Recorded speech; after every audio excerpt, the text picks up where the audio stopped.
Think beyond a degree. Build real impact. Shape your future with an MBA. From IILM University. Pakistan जिस गलतफहमी का शिकार हुआ करता था, अब उसी गलतफहमी का शिकार बांग्लादेश भी होने लगा है। दरअसल पाकिस्तान जिसे ये लगता था कि चीन उसका शुभचिंतक है, तो कभी अमेरिका को अपना शुभचिंतक मानता है। वही गलती अब बांग्लादेश ने भी की है, लेकिन वो ये भूल गए हैं कि अमेरिका है भैया, बिना किसी फायदे के तो वो किसी की तरफ आंख उठाकर देखता भी नहीं। दरअसल पाकिस्तान के बाद अमेरिका ने बांग्लादेश को वीज़ा पर भारी भरकम चोट दी है। दरअसल बांग्लादेश से अमेरिका जा रहे लोगों को वीज़ा बनाने के लिए लगभग 14 लाख रुपए का बॉन्ड के रूप में जमा करने होंगे, तभी उन्हें अमेरिका का वीज़ा मिल पाएगा।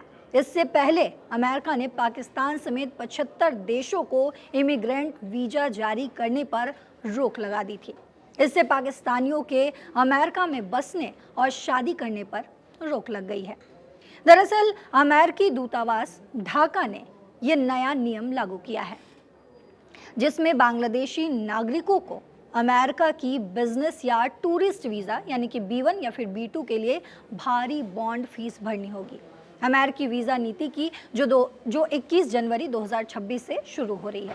अमेरिकी दूतावास ने घोषणा की है कि बांग्लादेश से B1 यानी कि बिजनेस या B2 यानी टूरिस्ट वीज़ा के लिए अप्लाई करने वाले लोगों को वीज़ा मिलने के बाद एक बॉन्ड जमा करना होगा। ये बॉन्ड $5,000, $10,000 या अधिकतम $15,000 तक हो सकता है।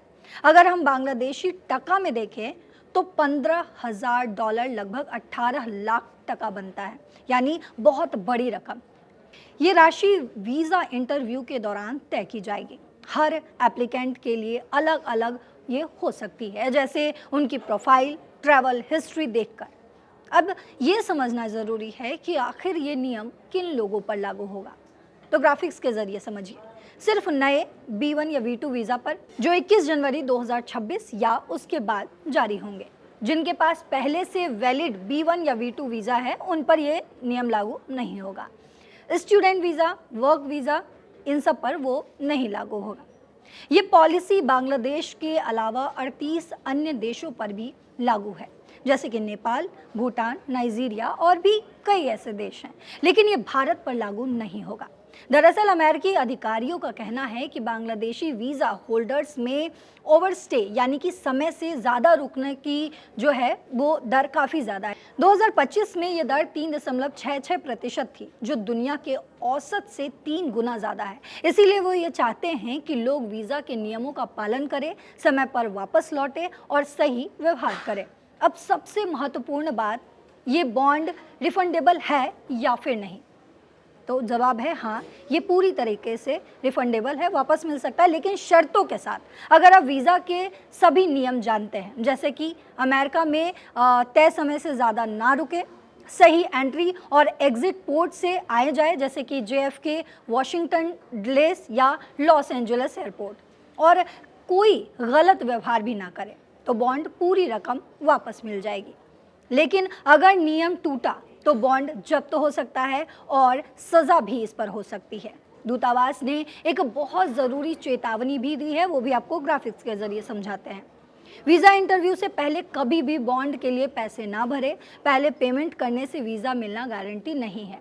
थर्ड पार्टी वेबसाइट या लोग जो बॉन्ड की गारंटी देते हैं, वे ज़्यादातर स्कैम हैं। ऐसे में पहले दिया पैसा वापस नहीं मिलेगा। बॉन्ड सिर्फ वीज़ा अप्रूवल के बाद ऑफिशियल तरीके से pay.gov प्लेटफॉर्म पर भरना है। तो ये नया नियम बांग्लादेशी के लिए तगड़ा झटका है। अमेरिका घूमने या बिजनेस करने को और भी मुश्किल ये बना सकता है, क्योंकि 18 लाख टका जैसी रकम जमा करना हर किसी के बस की बात नहीं है। लेकिन अगर नियम मानकर समय पर लौट आए तो पैसा वापस मिल जाएगा। बांग्लादेश और पाकिस्तान को अमेरिका की तरफ से दिए गए इस झटके को आप कैसे देखते हैं? कमेंट बॉक्स में ज़रूर बताते जाइएगा। फिलहाल इस खबर में इतना ही। देश और दुनिया की बाकी खबरों के लिए देखते रहिए दैनिक जागरण। नमस्कार।